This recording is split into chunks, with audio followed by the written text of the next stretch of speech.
Hello, I think, are we live? Coming through okay? Yes, we are. Fab, great.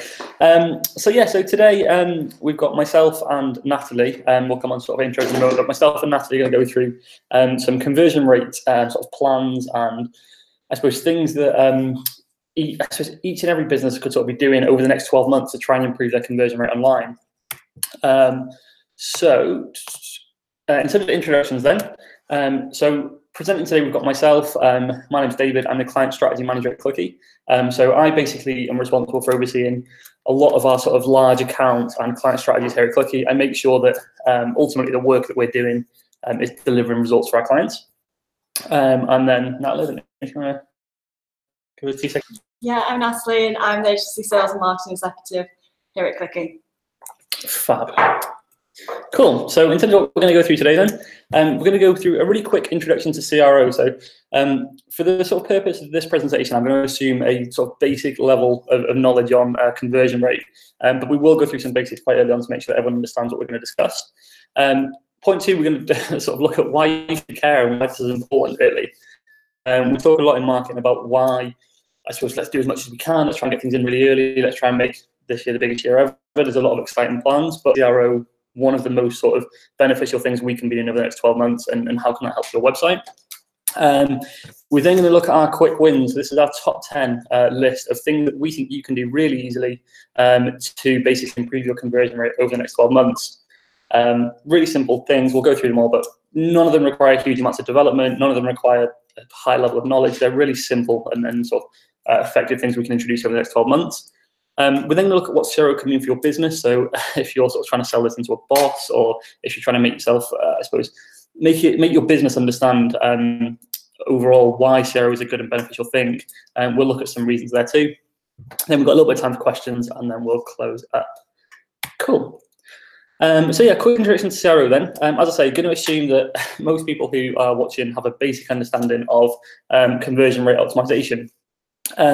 Ultimately, CRO stands for a lot of different things, and I love my little Will Ferrell news, but basically it's a term that's used for a lot of different things, which basically fall under the umbrella of improving the conversion rate of your site. So ultimately, we're trying to get the most amount of people as possible who visit your website, more traffic as possible, to complete a desired goal or action.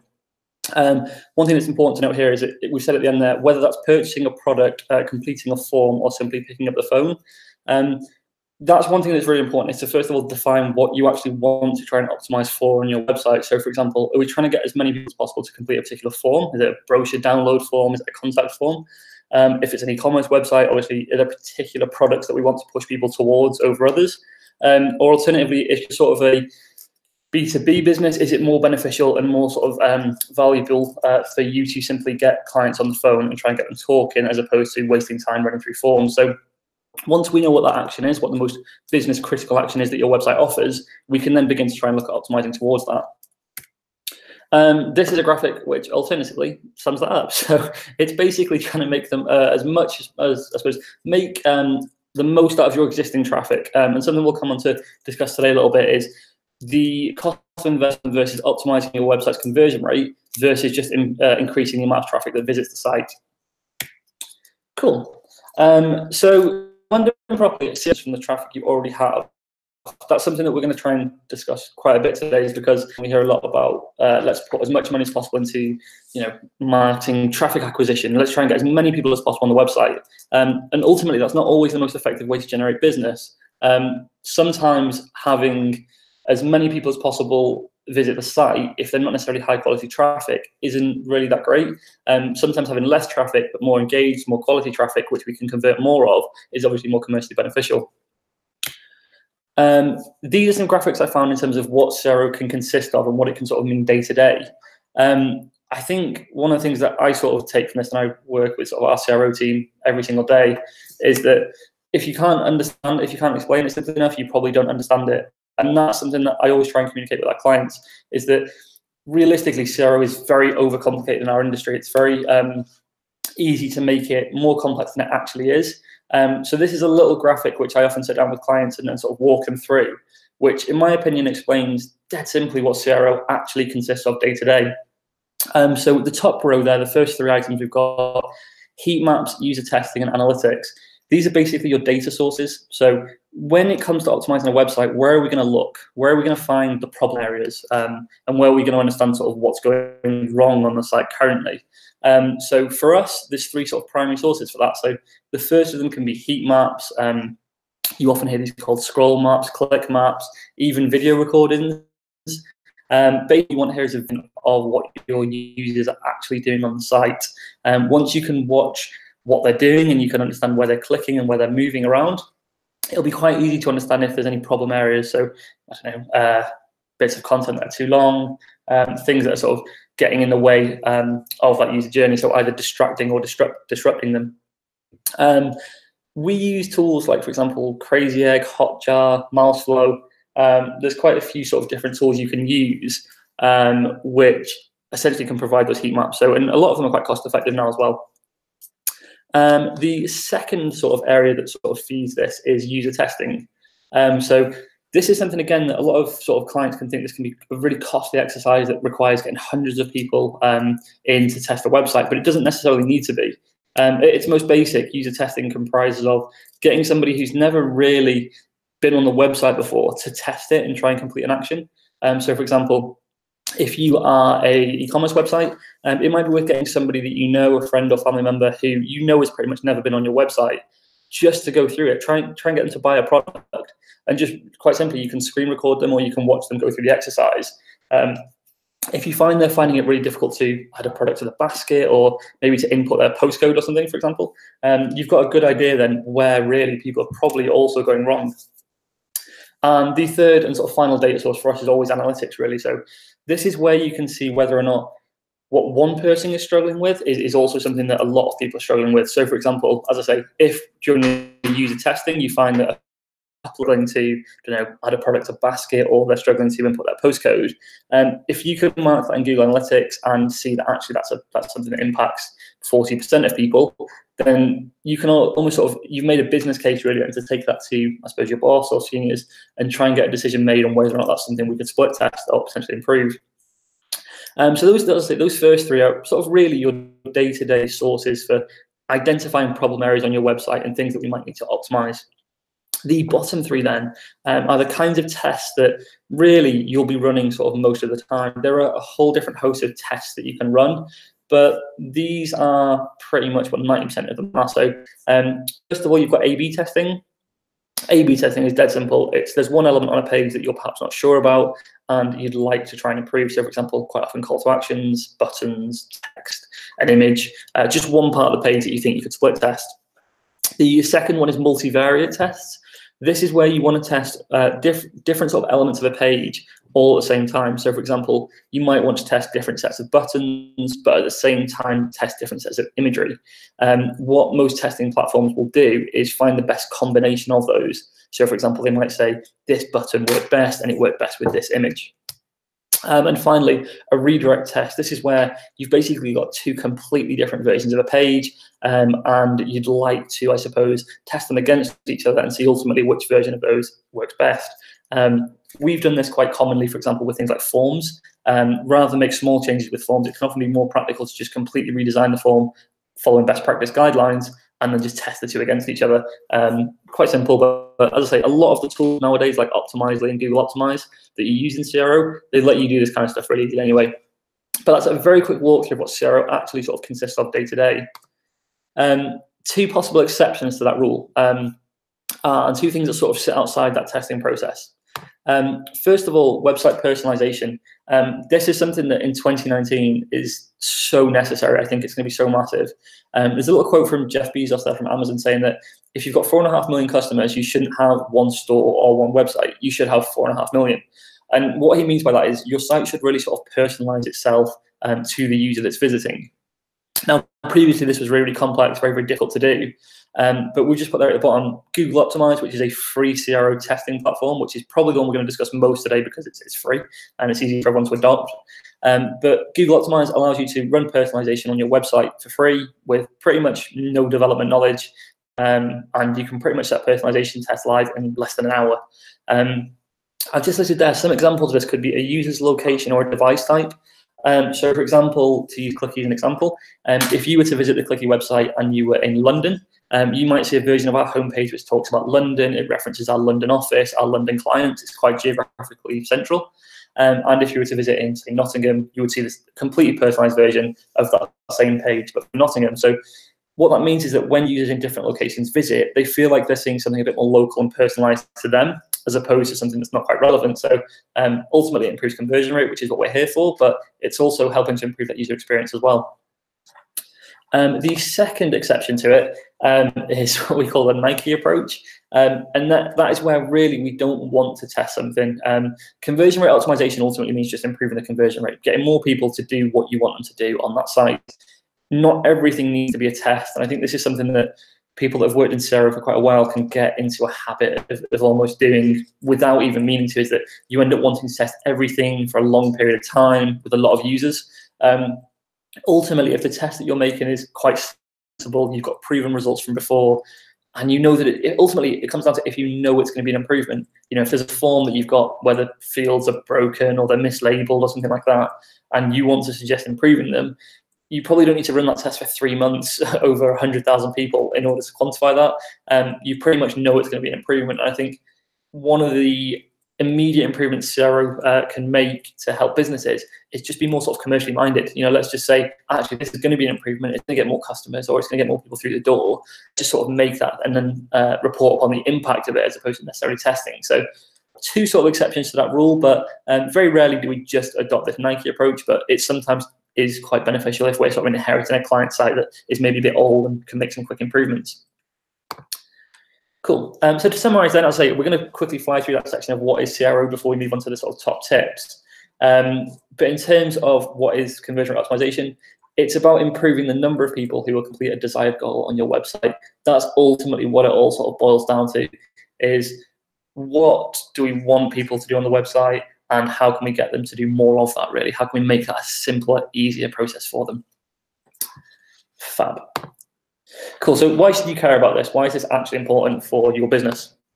I've listed a couple of reasons here that we think conversion rate optimization just makes commercial sense at this point.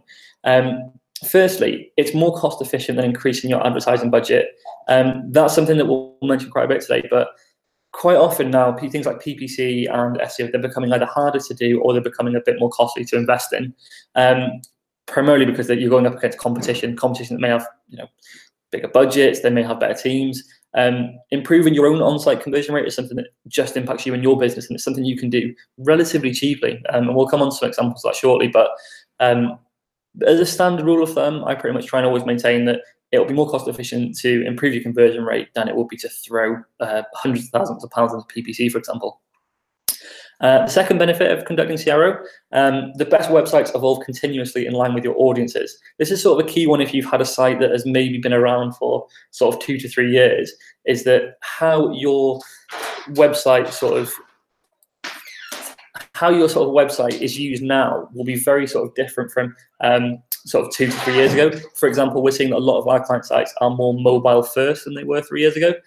So for example, CRO is a good idea because it allows you to update your website as users have updated their behaviors and their habits as well. And you probably will see that reflected in your analytics data too.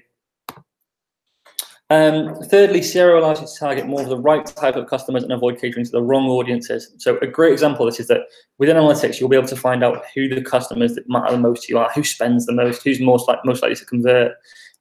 Once you can segment that, you can begin optimizing towards them. And this is where I came back to slightly earlier about what do you want them to do on the website? Ultimately, if you want them to buy a product that has got higher profit margins, how can we steer people more towards that and avoid catering for audiences who are buying a product that's half the value or half the profit margin? You will gather learnings that involve your wider marketing strategy. So what you learn in conversion rate optimization doesn't just apply to your website. It could apply to the brochures that you write. It could apply to how you do your sales pitch. If you know that people are most likely to, I don't know, respond to a certain kind of language, then ultimately you could adopt that language across the business. And then fifth, and I suppose perhaps most importantly, if you're not keeping a pace with how your target audiences are behaving online, then of course you risk losing them to competitors that are. So for us, this is something that CRO, I suppose a few years ago, was a nice to have. Most people just sort of made a website and left it for a few years. now most businesses, their website is sort of a live evolving thing, and it's something they're constantly working on. So you might notice that a lot of your competitors are regularly updating their website, and so really you want to try and be doing the same if you can. Cool. So that brings us on to the 10 sort of quick wins then that we think can improve your conversion rate in 2019. So as I say, these are sort of standalone impacts and improvements that we think you can do, that we found from all of our work and all of our clients here, that you could probably just build this into a workflow for over the next 12 months. And at the end of the next 12 months, you'd probably have a higher conversion rate than you started with.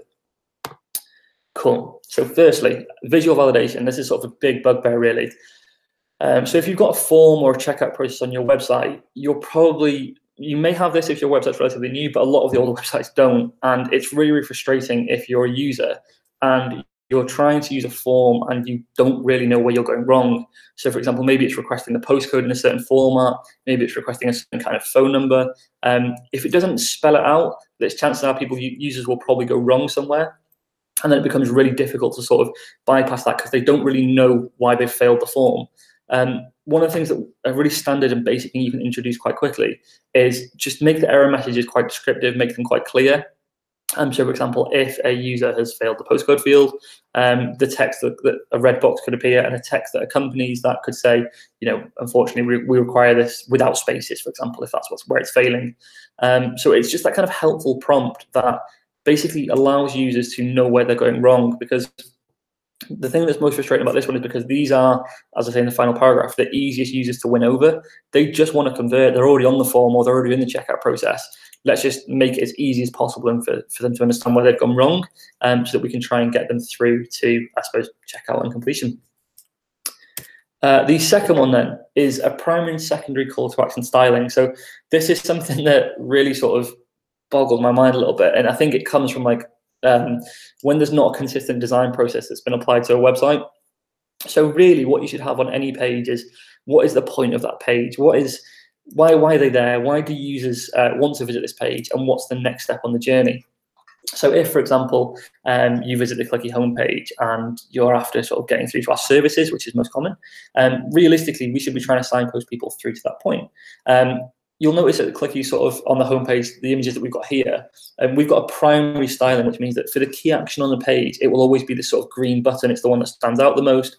It's the one that most people see. And we always reserve that color and that styling for the key action on the page. It's never used anywhere else. Alternatively, if there are any sort of supporting buttons that we think we still want to include, but we don't want them to overtake the key action, we have this sort of hollow styling as well. This is something that when our design team is sort of working on designs, we'll outline this very clearly for clients and say, if it's the key action on the page, this is the styling that you should use. And if it's just a supporting button, here's the button you can use instead for that. The reason this is so important is because users just want to follow a very streamlined journey. They just want to make it dead simple, follow a process, and not really have to think too much. And if users can subconsciously know that every time they see a green button, they're going on to the next step, you're making their life a lot easier as opposed to them having to search for that next step. So yeah, just maybe look at the buttons that you use around your website and see if it's consistent. See if the next step is always in one color, or if it's sort of changing and not really used consistently. Really simple improvement you can make, but it does definitely help the user journey, and it helps more people progress through to that final point. Cool. Testimonials then. So this is a big one. Ultimately, people they're more likely to convert if they know that other people have converted before them and that it was a positive experience. So a great example of this is, for example, just including something like FIFO or Trustpilot or Review. They're, I suppose, the three most common platforms. But it doesn't even have to be that. It can just be as simple as including a testimonial, a written testimonial from a previous customer that you're happy with. But by doing this and the right part of the process, you, I suppose, reassure any users who are perhaps on the fence about buying from you or completing the form, because maybe they've not heard of you before, maybe they're not fully certain if you're the brand they want to go with. By adding in testimonials or, for example, review stars, you make it really easy for people to basically understand that this is a process that hundreds, if not thousands, of customers have been through before. They all had a great experience, and so you can feel encouraged in doing the same. Cool. The fourth one then is site speed. So this is something that's really, really easy to improve, and most commonly this comes down to image size. ultimately, a lot of people won't even be necessarily getting to your forms because they'll be spending so long essentially loading the page. This is a particular issue on mobile devices.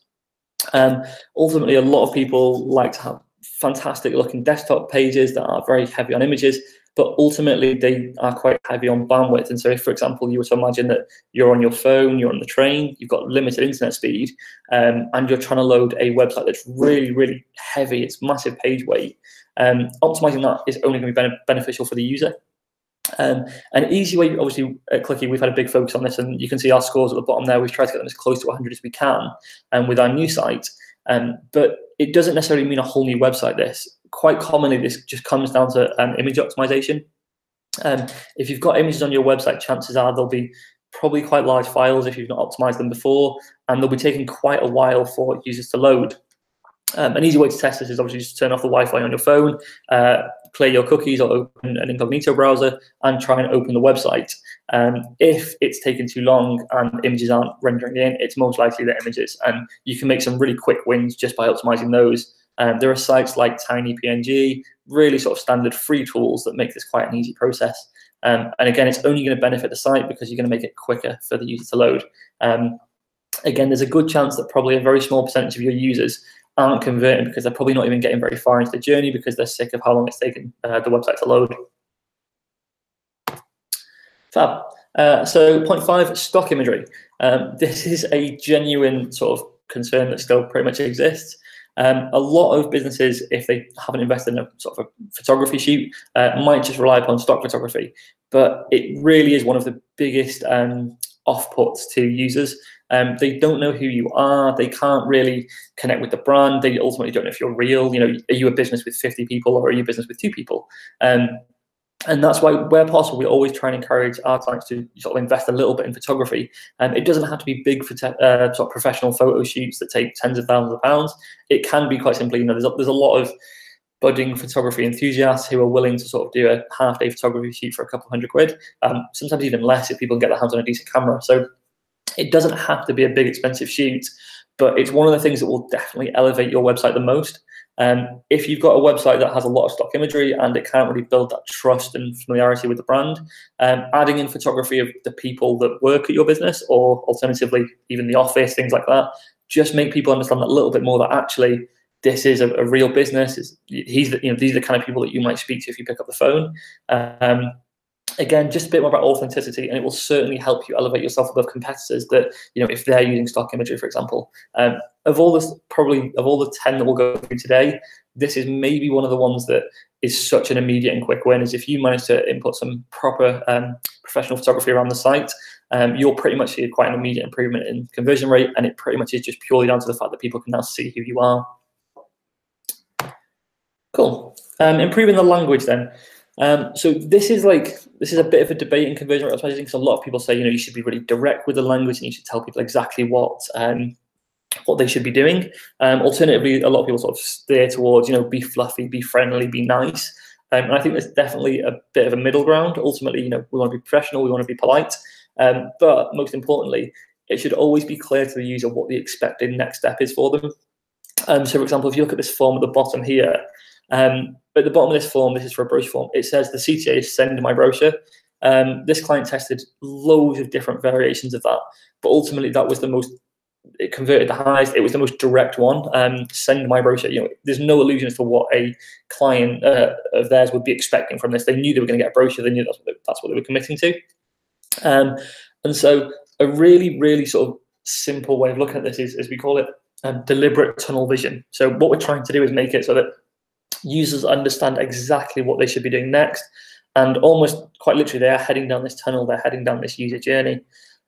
So for us, ideally, you know, it's a really, really quick and simple improvement you can make is maybe just spend half an hour, review the site in its entirety, and just look at the pages and the content on it. At the bottom of each page or at a certain point of each page, is it really clearly signposted what the next step is? You know, do your users understand, you know, this is a button, this is what it's asking you to do? One of the biggest frustrations for us is when you get vague language on buttons and it's not really clear what that button does. It should be pretty direct, and it should confirm to the user exactly what that button will mean for the user. What will it mean they're doing? So yeah, again, a really simple one to improve. It doesn't require any development time, really. You should be able to edit this in your admin panel or CMS. Just a case of reviewing the language and making some quick updates. Cool. This is something that's probably a bit newer for 2019, really, but mobile-specific call to actions. One of the sort of things that I think people fall into the habit of is having the same call to action on desktop that they do on mobile.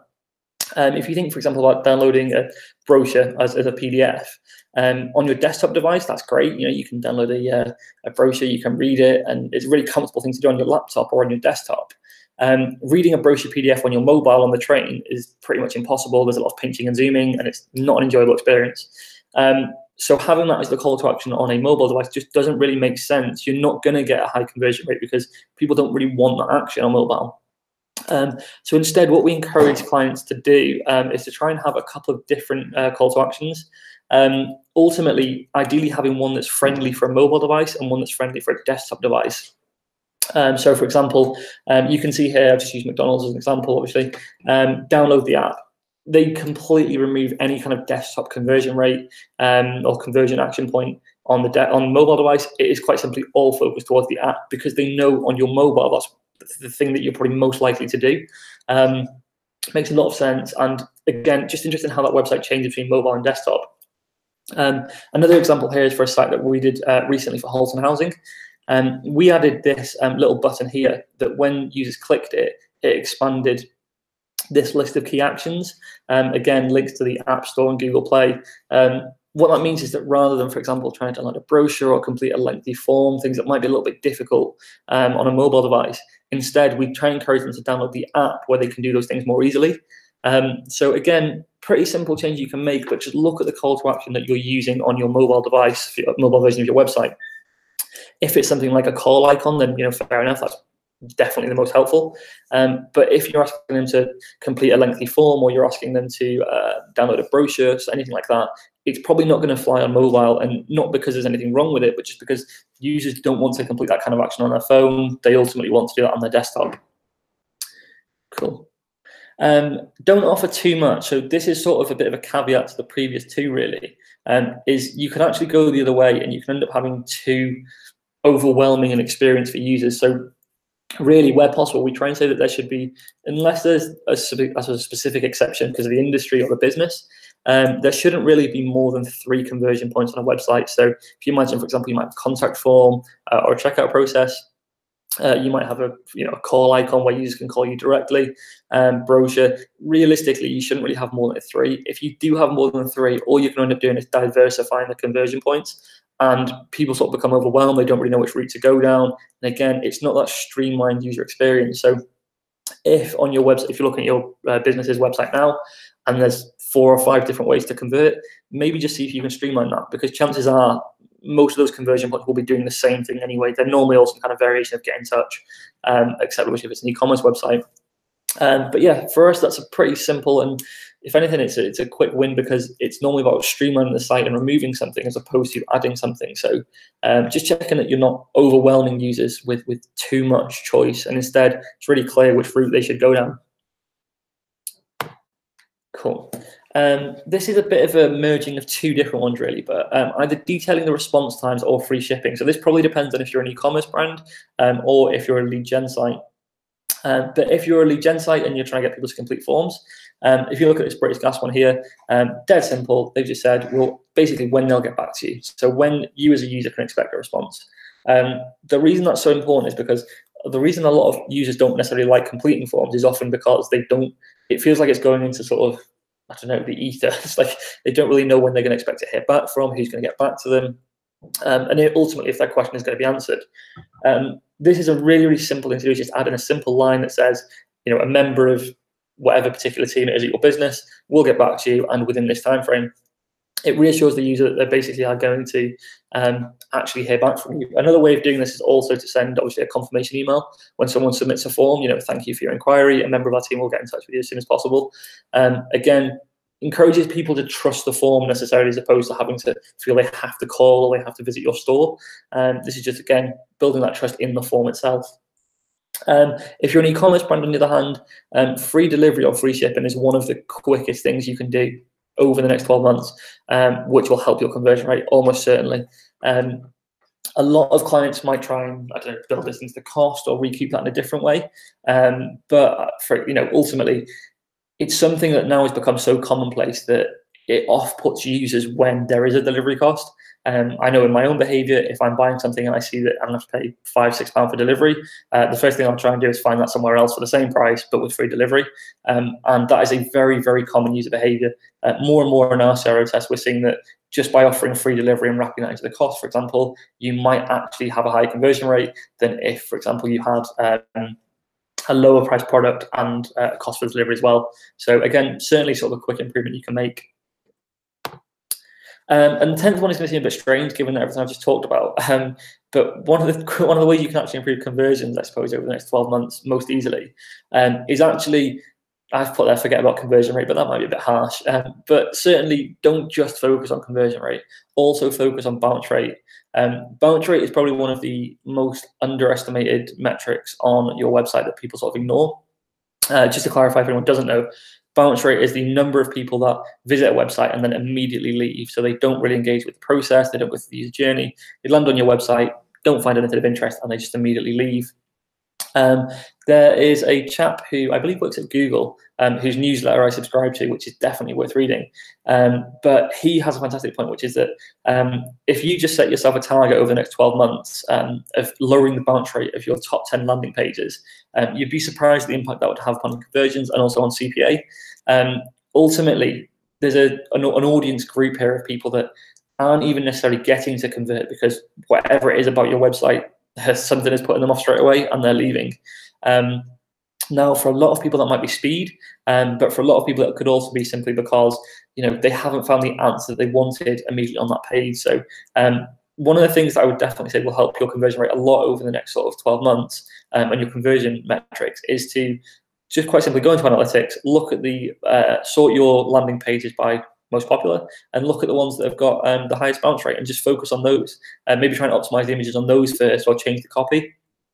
Ultimately, that's just going to be a positive impact. And again, it will influence those commercial metrics that you report on. So yeah, a 10th point would just be a little bit of a focus on bounce rate as well.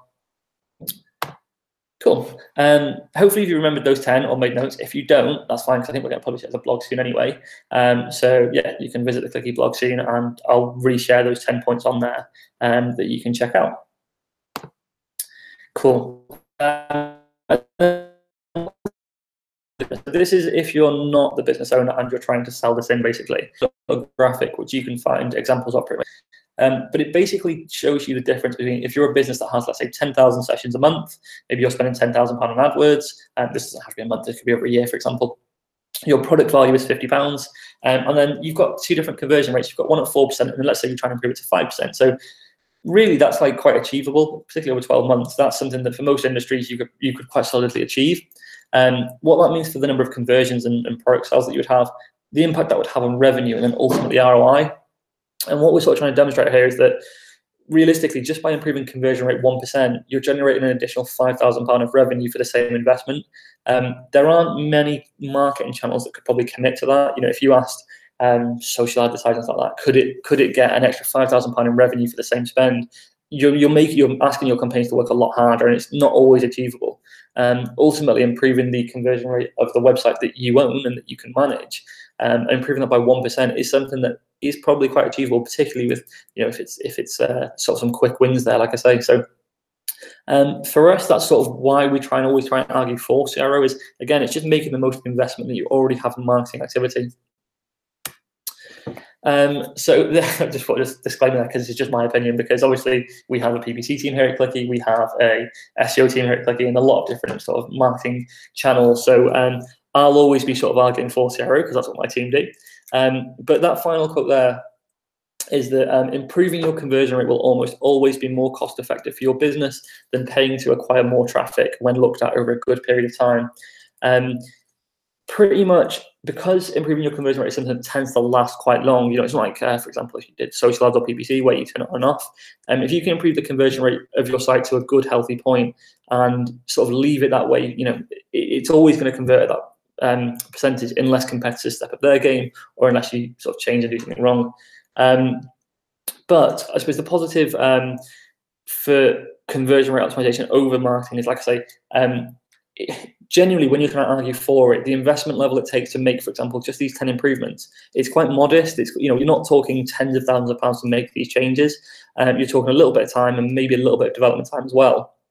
And that realistically will pale in comparison to, for example, asking, you know, other marketing channels, in my opinion, to try and generate an additional, for example, £5,000 of revenue, as we've just shown. Cool. So yeah, questions, just to see if anybody has any. I think if you want to ask questions, you can ask on the YouTube channel, and also on Twitter. Yeah. We have got a few questions that have come in already there. Do you want me to go in? Yeah, sure. So if you've never done CRO before, what would be your first steps to take? If you've never done CRO before, first steps. So if I'd never done CRO before on a client website or on a website that I was sort of overseeing, the first steps I would take would be, the first thing I do is try and look through the data in analytics, because even if you can't do heat maps or if you can't do anything fancy like that, analytics is free. It will pretty much already exist on the website, and you can review that data and ultimately try and understand really, you know, which pages have the highest bounce rate, which pages aren't helping the user journey. If you don't know analytics, there are lots of free courses out there. Google offer their own. You can learn them pretty easily. Beyond that, if I wasn't going to go down the analytics route, the simplest and most sort of free way you can learn maybe the problem areas of your website is, like I say, ask somebody that's never been on the website before just to give it a test. Give them a phone, give them a tablet device, whatever you want, and just say to them, can you try and purchase this product on my website, please? And even if you're just over their shoulder or if you're just screen recording, you will ultimately see, because, you know, when we sort of, I particularly sometimes like to do this with like I say, friends or older members of the family, because they will show you straight away where they're struggling. So, you know, if they're struggling with a form or something like that, you'll learn straight away. And like I say, if you can't afford to invest in time and analytics, or if you can't afford to run heat mapping, that's a really easy way to look at problem areas straight away. Okay. Is Google Optimize an easy platform to use, and does it have any limitations? Yeah, so Google Optimize is, in my opinion, a bit like Google's answer to platforms like Optimizely. Platforms like Optimizely can be quite expensive and are probably a bit full on for what most businesses would want or use them for. I quite like Google Optimize because it's free. You can access it for free. It integrates really well with Google products like AdWords and Analytics. There are probably limitations to it, if I'm honest, because, you know, it's a free product at the end of the day. Unless you're paying significant amounts for it, you're not going to have to do too much. But I think, for example, one of the limitations on Optimize is you can only run like 10 tests at once. Well, the majority of businesses probably aren't running 10 tests at one time, so that's fine. But yeah, I'd say Google Optimize is pretty much a standard way to go for most people. What would you say a good conversion rate looks like? So this is a really difficult one because good conversion. So this depends a lot on your industry. So, for example, a conversion rate on a lead gen site, you know, where people are getting a quote, for example, that can be, you know, we've seen those as high as sort of like 10–20%. A conversion rate on an e-commerce store for a particular, you know, high value product can be as low as sort of like 0.05%. Actually, on that, the one thing I would say is, if you, I'm sort of recommending things. There's a brand out there called eConsultancy. If you can, I would subscribe to their newsletter as well. eConsultancy do a report once a year, which has a lot of sort of like the average conversion rate in an industry. So let's say, for example, you're in the hotel industry. If you subscribe to eConsultancy, they can, for example, tell you what the average conversion rate is for the hotel industry. So it's good to know how you're doing against sort of like your industry specifically. Okay. What is the best text to have on a button on a website to encourage people to click? Sort of half maybe answered that one with what we were saying earlier, but ultimately I would just say make sure it's direct and relevant to the form that it's on. If you have a brochure form and, you know, you're asking people to fill in the details, maybe the call to action on that should be download brochure or get brochure. Just make it specific and make it relevant to what you've just asked the user to do. For example, having like a standard submit button just everywhere across the site doesn't tend to work as well. So yeah.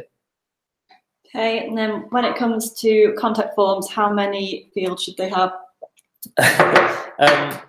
Contact forms. So a lot of people will say here contact forms have as few fields as possible. That is a general rule of thumb. I would slightly push back on that. I would slightly say, have as few forms as you can, definitely, but have a good amount so that it doesn't look shady. So if, for example, you're just asking somebody their name and then, I don't know, a message, it doesn't look like a proper form. Users aren't stupid. They expect that they're going to have to transact a certain amount of their own personal details in order to get your help or in order to get a quote or whatever it may be. So, for example, if you've got a few fields about their personal details and then a field for their inquiry, that's quite standard. But there are definitely improvements you can make. So, for example, if you've got things like a title field, a first name field, a surname field, a middle initial field, that's just silly. Like that's just asking too much. Merge that into one full name field, and that's a really quick improvement you can make.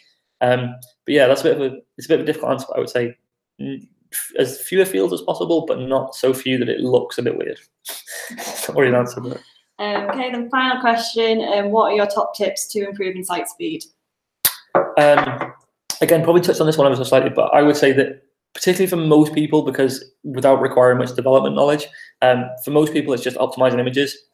If you put aside a couple of hours or an hour a week, let's say, and do a different page on your website every single week, and you say, what I'm going to do is I'm just going to download the images from this page, I'm going to run them through, for example, tiny PNG, and I'm going to re-upload them, you'll see the impact that will have on that page speed, and it just helps massively. And it's something that, as I say, you don't need development knowledge to do it. You don't need huge investment. Anybody can do it, and it can take like less than an hour. So that's probably key. Okay. Cool. Is that everyone? Yeah, that's them all. Cool. All good. I don't know how to wrap up. Yeah, hopefully that was useful. As I say, I think what we're going to do from here is we're probably going to post the top 10 list on the Clicky blog. So if you did miss any, you can check back and visit there. But yeah, I think that's everything from me. Yeah. Perfect. Cheers. Bye.